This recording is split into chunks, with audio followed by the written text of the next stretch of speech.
Super star பற்றி சொல்லணும்னா சொல்லிட்டே இருக்கலாம்ங்க. அந்த அளவுக்கு வந்து அவருடைய உடை, நடை, பாணி அது தனி பாணிங்க. என் ஸ்டைல் என்கிறது வந்து சொல்லுவார். நான் ஒரு தடவை சொன்னாலும் 100 தடவை சொன்ன மாதிரி சொல்லி ஒரு வார்த்தை வசனத்தில் வரும்ல பாருங்களேன். அதை போல தாங்க அவருடைய ஸ்டைலே தனி, அவர் பாணி தனி, அவருடைய மாடலே தனிங்க.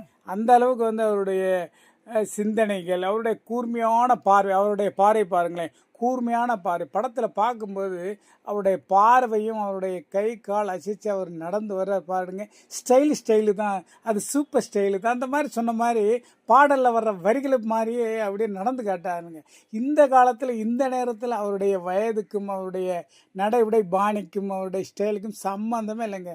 அவருடைய காரணமே அவருடைய தனி பாணியான அவருடைய ஸ்டைல் தானுங்க. அவருடைய ஸ்டைலே வந்து ரசிக்கிறாங்க.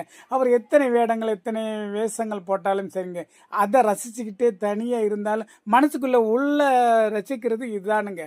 பாருங்கள், அவர் இருக்கிற நிற்கிற பாணி, அவருடைய ஸ்டைலும் அவருடைய தனித்தன்மையே வேறங்க.